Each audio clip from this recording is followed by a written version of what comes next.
Welcome to the Overseas Press Club of America's live video chat with Adriana Gomez Licon, who won the Madeline Dane Ross Award for Best International Reporting in Print or Online, showing a concern for the human condition. I'm Patricia Kranz, the Executive Director of the OPC. In a country where journalists are often blocked from reporting on drug cartel violence, Adriana ventured into one of the most dangerous parts of Mexico to tell an exclusive story about how the drug culture has transformed families and left people with few alternatives for bettering their lives. She focused on Maria Susana Flores, a 20-year-old beauty queen who was killed holding a rifle in a shootout between government troops and traffickers. Piece by piece, Adriana put together a devastating portrait of Maria Susana's tragic life and cast needed light on a part of Mexico increasingly shadowed by threats and fear. Adriana, thank you for taking the time to participate and take questions on how journalists can protect themselves and their sources when reporting on hostile groups. Oh, thank you, Patricia. The first question is, we'll start with how you can protect yourself. How can reporters protect themselves when reporting on hostile groups, as you did with the drug cartel? Do you have a checklist you follow, or do you get any safety training? Well, yeah, first of all, thank you very much for having me, too. I think it's a very important topic to discuss for either future journalists or journalists who are starting to report on these kinds of groups. We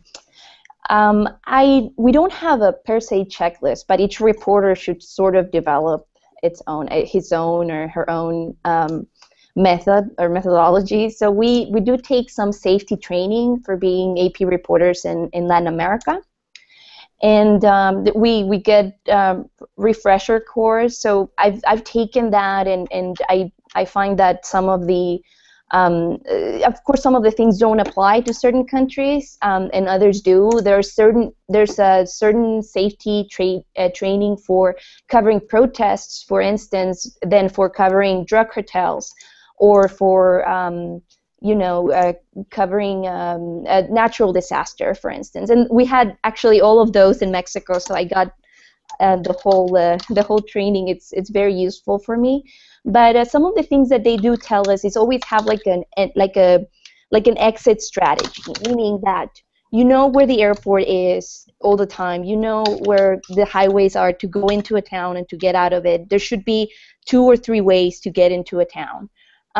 You should always try to be with someone, try to be with either a fixer, another journalist. If you can even be with a group of journalists, it's even better. And try not to stay in the same place for a long time. Try to be constantly moving.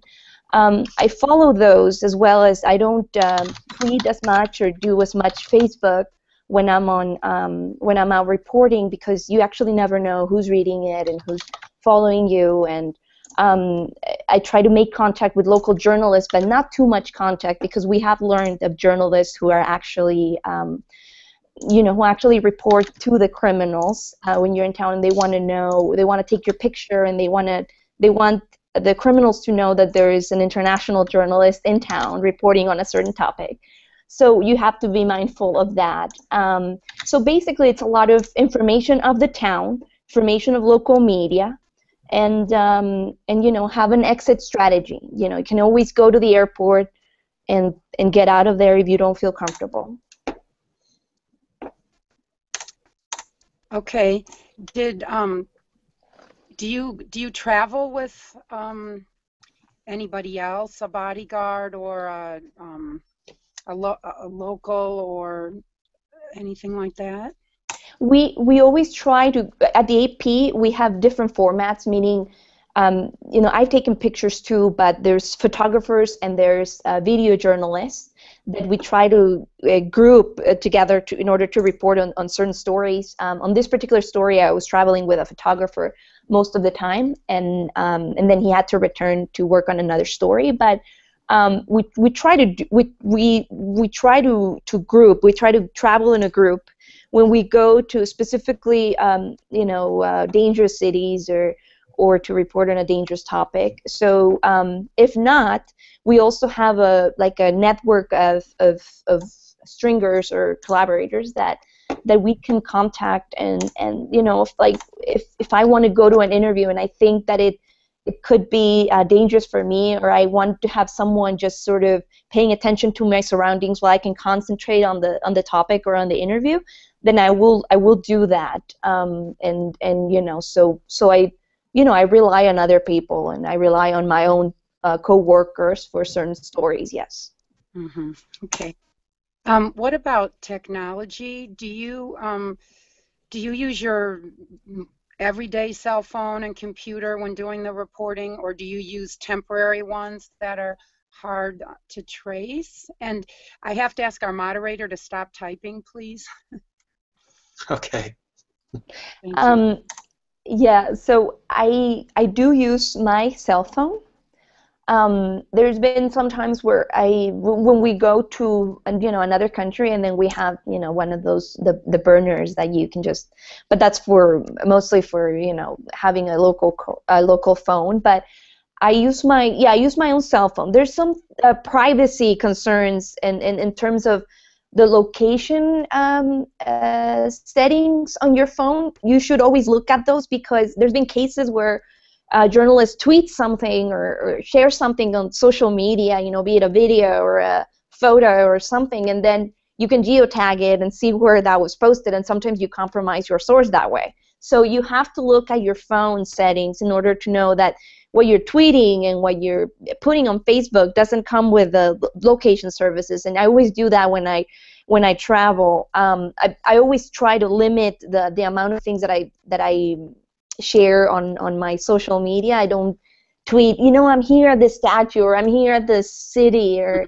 some journalists do it though, and that is, sometimes they feel that I'm going to be here for 2 days, 3 days, and I want to share it. I want to share that I'm interviewing this person, and that's their prerogative. I try to avoid that as much as possible, and then keep those pictures maybe and share them when I'm back. But that's just me. And another thing to do, email. Our email, being in a news organization is very, has a lot of. When you are at the AP, the web mail is just different. It's more private, and you can trust it. So I do use that same email, but I don't use my other emails as much, just as I do with social media. Mm-hmm.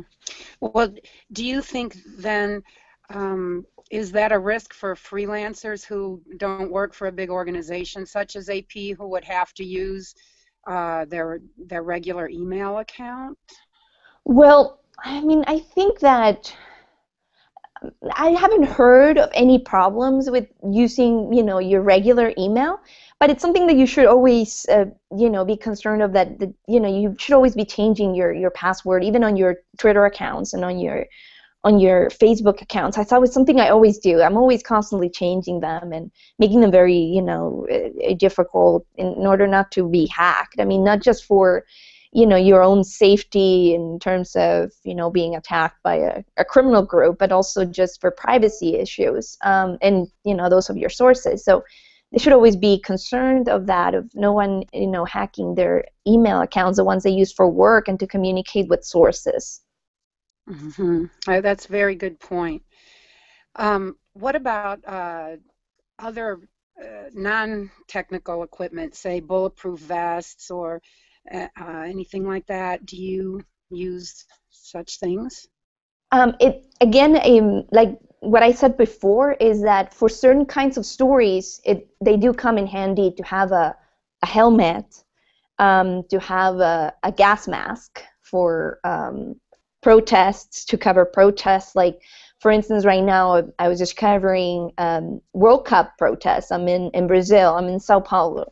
And I had to go and be always wearing a helmet and to carry a gas mask in case there was some clash with the police and protesters. And you need to be, you need to stay safe. We also have, we do have a bulletproof vest, and that comes, like if you're a photographer or a video journalist and you really have to get in the middle of a protest to get the best shot and the best video, you know, you do have to do that. But when I was out, for instance, when I was out reporting, doing interviews with local people in Sinaloa, which is the state, the cradle of the drug industry in Mexico, and you know, I'm interviewing the mom of the morning mom of my subject, and I'm not gonna go in and be wearing a bulletproof vest because I don't think that would be sensitive. It would kind of, you know, paint the wrong impression that I'm maybe overreacting, or, you know, so for those kinds of interviews and those kinds of reporting trips, you know, I don't do that.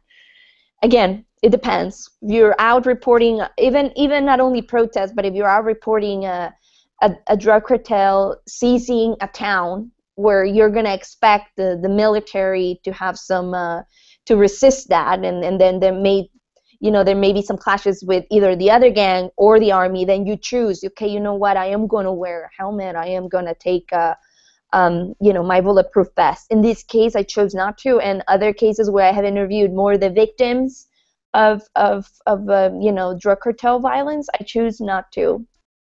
Mm-hmm. Mm-hmm. Did you ever have a close call in any of your reporting on the Beauty Queen story or other stories? And if so, what did you overlook and what did you learn? When we were out reporting the Beauty Queen story, we actually were at the pageant, and we saw like 16 trucks of military dress, like police force. There were soldiers who arrived, and we just didn't know what was happening. So we thought, okay, maybe we should have anticipated, you know, like to ask organizers more, you know, are you gonna, you know, deploy you know, security to, you know, take care of the pageant, take care of the contestants. We just didn't know. We didn't know what to expect, and I thought that there was maybe an operation happening, or because it's not common that you see like 16 trucks arriving in a small town in northern Mexico at a beauty pageant. So I thought, okay, maybe we should have prepared more for something like this, and I just didn't ask, you know, what kind of security protocol you're going to follow for your pageant. But in terms of other kinds of stories, I mean, there's been cases where I felt that it wasn't safe to be somewhere, and then there was a shootout. So you know, there's been cases where I had been literally been in a corner, and we were out reporting, and we were seeing a lot of the lookouts. They're young boys who work telling the drug cartels who is in town, who is in the neighborhood, or if they see journalists, they may ask you something. So I didn't feel safe in this one. I remember a situation, it wasn't for this story, and I felt we needed to go. And then we heard of a big shootouts in that neighborhood, so it was good that we left. So it's always good to trust your instinct. If someone is asking you questions like, you know, what are you doing here? You know, who are you with? And you know, you should tell, you know, I'm a reporter, I'm with this, you know, organization, I'm doing a story. Just doing a story, you shouldn't be like telling them all about your story. Just say I'm working, doing a story. But you should always be mindful of those kinds of signals and be ready to leave. As I said before, be ready to leave, pack your things. Always have like, okay, if you have a driver, or if you have you park your car, or if you are going to ask for a cab, for instance, you know, you should always have that number in hand and just be ready to leave. Those have been sort of like the close calls. Of course, I've worked with a group of other journalists who have had similar cases where they find that there's you know, heavily armed people just doing, you know, a random checkpoint in a highway, and then you always have to call your, you know, somebody back in the city or back in, you know, where you're based, to tell them, you know what, we saw this, or there was this reporter asking me these questions, or there was this, you know, security official or this policeman who asked us this. I just want you to know, you know, it was in this point, and this is what we told them, and this is what we're going to do. And you always have to be in contact with, you know, whoever is, again, back in your city, back in your base and be so they know where you are, where you're heading, and who are you with, you know. Mm-hmm. It sounds to me like that would be good advice for freelancers who might not have a home base, but that they should make sure that somebody, their friends or family or somebody, knows where they are at. Right. Even if they have a, like sometimes I've heard of freelancers, I know a lot of freelancers in Mexico who have, you know, they even have an editor they like to work with, or you know, a client they work most with and they feel comfortable with someone. Or sometimes they even know other journalists, you know, like I've had other journalists tell me, you know, I'm here, I'm reporting on this, just so you know. So it's always good to have something like that, and that way if something happens, you know, when, you know, you know, you have some kind of clue. And there's always, I mean, I know we talked about the phones and the privacy issues around the phones, but there's also kind of apps that we have used at the AP to know where your reporter is out working. So we used to use one called Google Latitude, and it no longer exists. But there's the Find Friends app that Google has, and I'm not sure, you know, whatever they feel most comfortable with, but they can share their location with someone, and just so basically you're just sharing your location with a group of two people, maybe your editor and maybe another coworker, or maybe their, you know, some family member or their loved one or something. So there's always a way to share your location only with the people you want to do that with, and so they know that you're heading in. And it's very good, because if, let's say you get robbed, or let's say you're abducted, or you're taken by the police, they know exactly where your phone is, and the phone could still be with you, and if the phone is no longer with you, they at least know where the point where the phone last was, you know. Mm-hmm. So, in other words, you're saying you can turn off geotags, but you can keep the GPS on for certain specific. Right. You can turn off your location of some apps like Twitter, Facebook, the ones that normally, you know, give away all that information, and keep it on for those important apps that you need for, you know, safety purposes. Okay. You work for AP, an organization that has many resources, but a lot of international reporters now are freelancers with on their own. What do you think is the most important thing any of them should do before going on a dangerous assignment, besides notifying people? Right. I think that they should read a lot of the local newspapers. I mean, there's a lot of information on the web of the local newspapers that they should start following from the moment they know that they're going to head to a certain location. They should, you know, sometimes they get the time to plan it, like, you know, a week, 2 weeks. And I would do that. Just read a lot of what it's been written on the topic that you're going to report, but also on just general news. Like, are there a lot of kidnappings? Are there a lot of robberies there? Are there, you know, disappearings there? I mean, what are people reporting on this city? Something I always do, I start following the local news a lot. Like, I maybe start a tab just for that, or like a, you know, Twitter list just for reporters or officials and newspapers of that city, right? And then also try to contact NGOs that work even in a neighborhood, or even in that city or that town. It's good to know, you know, like sometimes they would tell you things like, you know, if you go at 6 a.m., it may be safer than going in the afternoon. Like sometimes it's just things you don't even imagine. You're like, well, 6 a.m. seems a little more dangerous than 5 p.m. And they will tell you, well, no, because, you know, 5 p.m. is when the factory, you know, closes, and then you have, you know, people targeting, you know, so there's little things that they will tell you that you don't know being an outsider.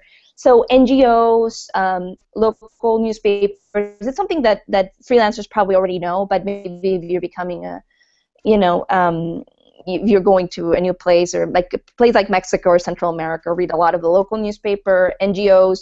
If you find a local reporter that you feel comfortable with, that you feel it's, you know, he's good or fair, you can also try to contact them through LinkedIn or through maybe through Twitter, and then establish our connections, tell them what you're doing, and that may help you more to get a better idea of what the city is like, and also for the purpose of reporting. I think not only for safety, it's also good to sort of paint the picture of the city and how the people live there and how the people go about their lives. Mm-hmm, mm-hmm. Well, let's now move on to how do you protect your sources. What strategies do you use, since you talk to a lot of vulnerable people or dangerous people? Right. So it's a problem that, I mean, it exists in Mexico, but what I've found, and this is not always the case, is that people are really scared to talk to the press right now in Mexico. And you will find a lot of people who will not tell you their names, and will not even want to talk to you. I had to really convince the people in my story to talk to me, and they were no interest. They didn't talk to any local media. They just did not want to get the story out at all. They did not trust the press. They did not want to talk to anyone.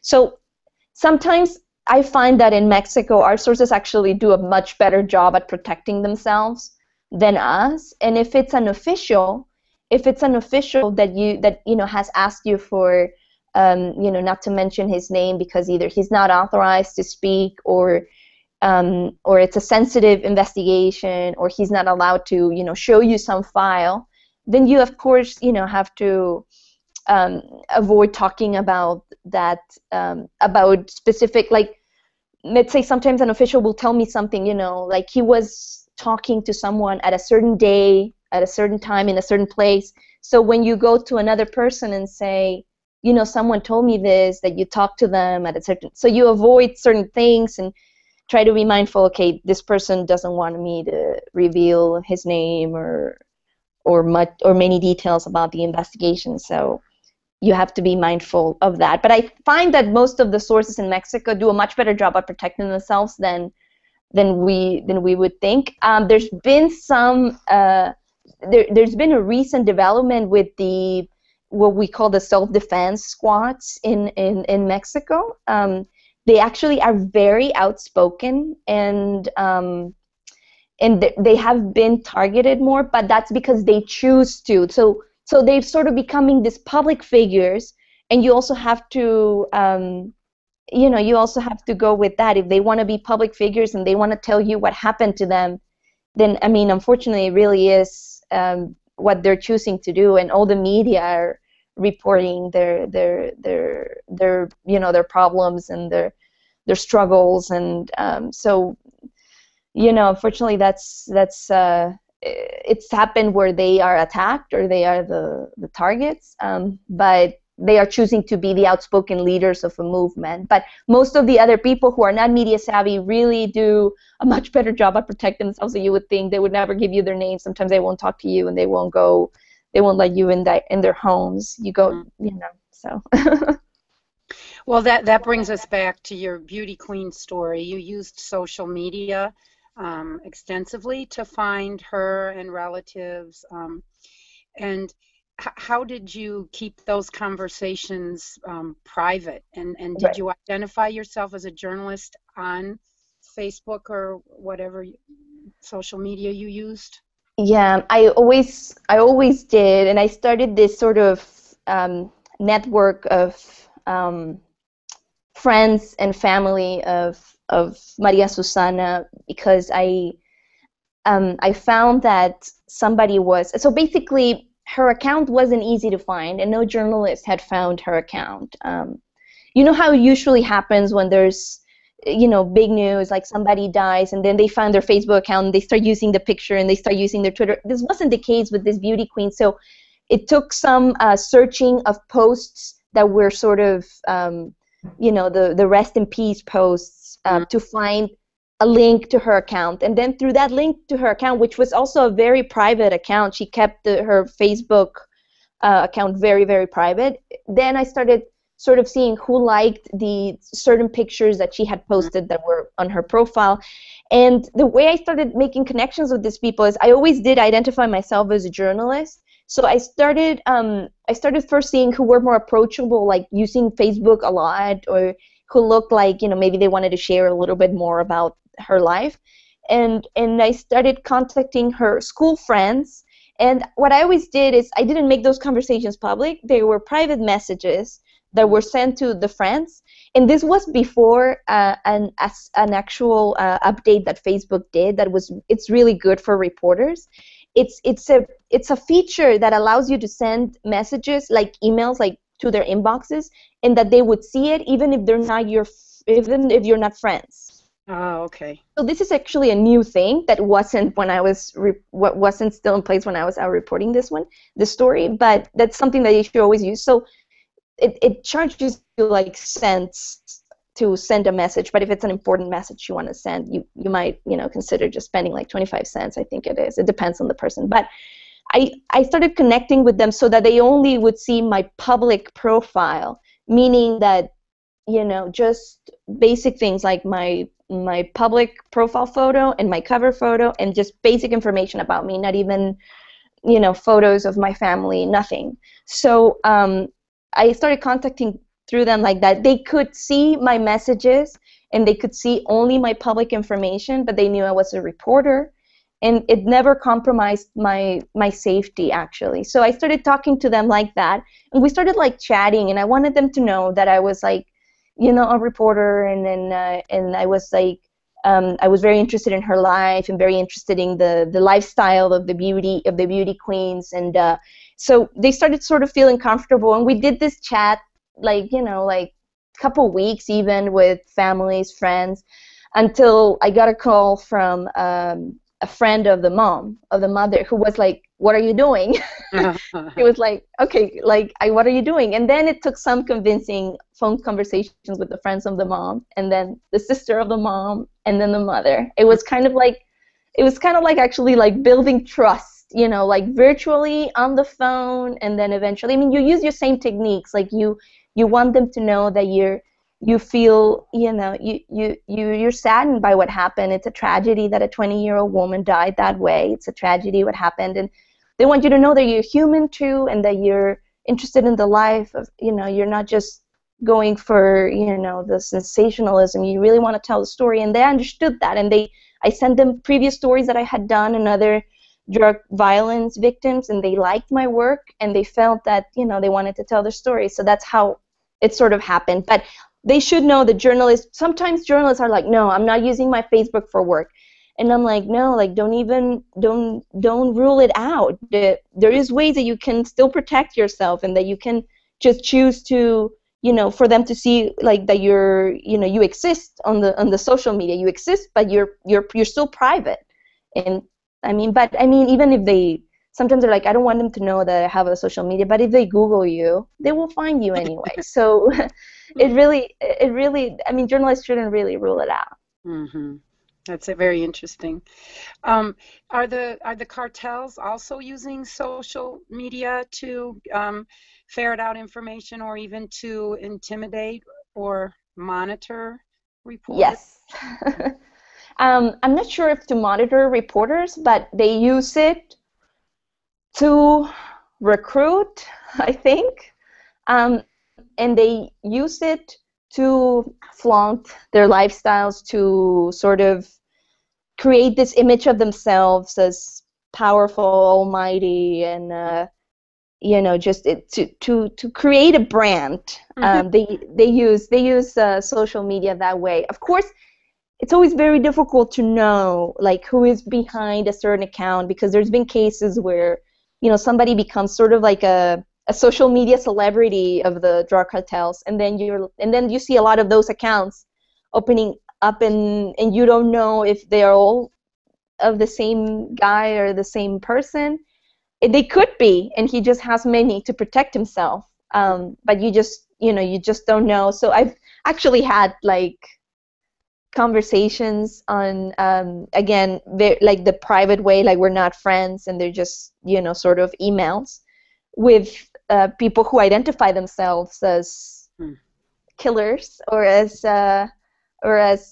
drug traffickers, and because I created this sort of network of sources on Facebook, I had people from Sinaloa actually contact me about working for them, and I was like, you know, I'm a reporter, and then he's like, anyway, so it's kind of weird how they operate. I mean, they don't tell you their names; they use their nicknames, and they also keep. I mean, they know the social media really well. They keep their profiles very very private, and you should also do the same. And so, you know, it takes some time. You should really read all the Facebook privates, the private settings religiously.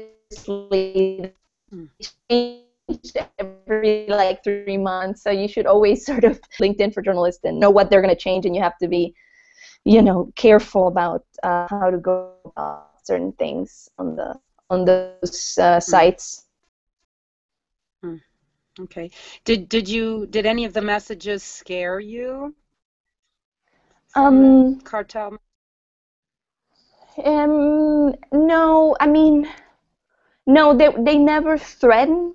They some of the messages were like, you know, asking if you wanted to meet and you wanted to, you know, do a story, that they would, you know, be okay with it. But no, none of them were in a threatening manner. And maybe they know that it's likely not the way to go about a reporter, you know, an international reporter on a social media site. They didn't have any reason in this case to sort of, you know, target me or tell me not to go to a certain place. You know, in the case of this story I did, the beauty queen story, I because it was kind of recent, you know, her killing, the boyfriend in the story has really sort of disappeared.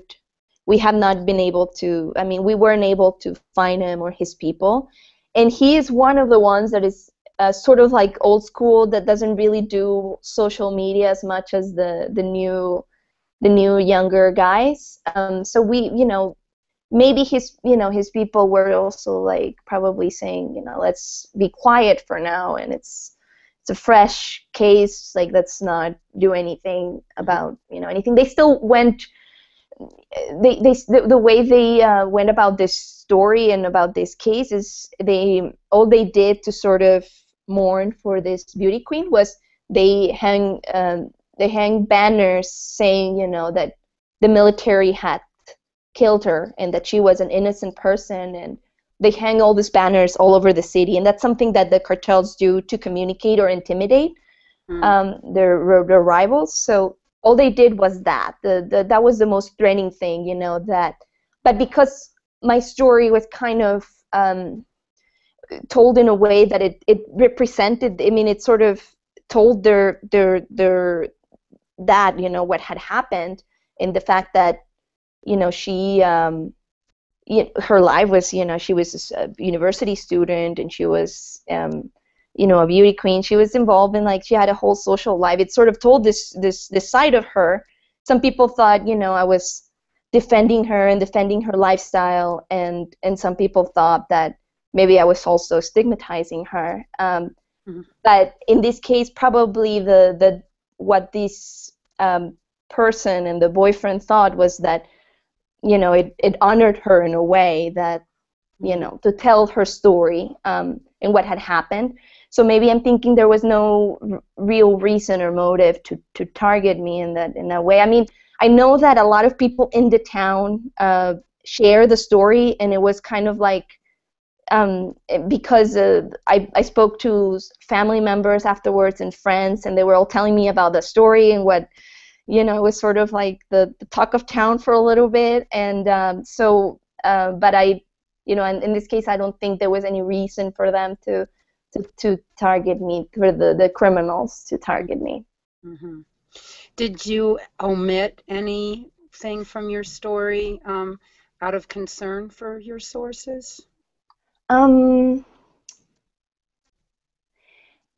Yes, and I can't. I mean, I can't. there was information that came from, informants and people who talked to informants that was just we couldn't use because it could have really revealed the identity of the person who shared it. So we had to be careful about what to say and how we could write it in a way that it protects that person. About on the family, I think that they're very well known in that town, and that there wasn't anything I could do to protect them. Mm-hmm. There was some things that the mother had asked me not to get into this story, the case of the kidnapping of her and her son and her other daughter, and she had asked me not to do it.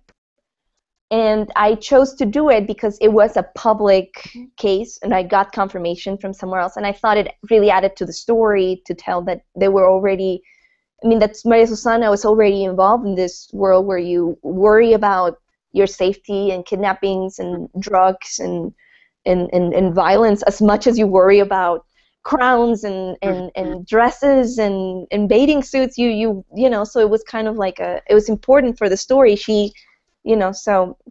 unfortunately I had to say it, but it was something that you think about these things and you're like, does it really endanger them more, or is it just all the town already knows that what had happened? So it was just that she didn't want to like explore that again, that it was kind of hurtful for her to talk about it, but it really didn't compromise her safety, I don't think. Mm-hmm. Okay. Well, my last question is one that I didn't write out for you, but that I thought of, is the fact that you're female. Mm-hmm. Are there any special safety measures you take for that reason, and do you think the fact that you're female helps you or hurts you in covering these stories?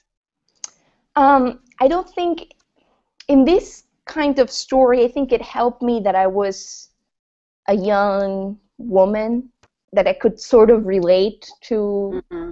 the lives of these young women. But I wouldn't say that a male reporter in his 30s would could have done this story. Maybe he would have had more trouble relating to the subject, or to convince the mother to talk to him. I found that the mother sort of saw me as, she had this sort of motherly, attitude toward me, and I think that helped to get her to mm-hmm. really get into how she felt about being the mother of, Maria Susana, and how she missed her and all this. So that helped. But there's other cases where being a female reporter can affect, can make you more uncomfortable. But in these kinds of stories, I don't think it really matters. Sometimes editors, and not specifically at the AP, just in general, and actually at my previous newspaper, they thought that I was more in danger for being vulnerable as a woman traveling on my own to do stories. Like I did some border stories when I was in El Paso, Texas, and Ciudad Juarez was like a hot spot for drug cartel violence, and they thought that being a woman was like dangerous for me. But it took some convincing to tell them, like, I don't think that they'll target me more for being a woman. Maybe I'll be easier to carjack or something, but I think that if anything, more males have died in this drug war, and if anything, I mean, I don't think it really matters whether you're a woman or a man. I'm not saying that guys will be more targeted now, but I don't think it matters. But in other kinds of stories, it does. Like if you're going and just reporting on a big group of just going to talk to a group of men who are drinking, and mm-hmm. after at a stadium or just, you have to be careful. You have to because you never know that they'll see you as a reporter and they'll respect you as a reporter, or they will just see you as a woman who wants to know about their lives and maybe have a drink with them. So mm-hmm. so I mean, again, it depends. In these kinds of stories, I don't think it makes a difference. I think it helped that the mom saw me as a young woman, as her daughter herself, but it really depends. Mm-hmm, mm-hmm. Well, that's the last of the questions. Is there anything you would like to add? Just that, again, like there's not a checklist. Like all these things that I said, maybe some journalists will think that I'm exaggerating, or some journalists would, again, it's up to every reporter. And something that you should always be, and this is for, I guess, editors too, and other reporters, that you should never laugh at someone or make fun of another reporter for being scared to go and report something. Because sometimes they'll have their reasons, and they'll be like, you know what, like I can't, I feel like I feel in danger here, and I don't want to go in that tunnel, or I don't want to go in that, I don't want to drive that highway. Mm-hmm. And you can't make fun of them for that, and you can't, you have to respect that. Unfortunately, sometimes you can't do the story or can get to the story because of that, but you have to respect that. And as other reporters too, like I would never tell another colleague, like, oh, come on, like you could have done that, or you could have, interviewed that person. Why didn't you do it?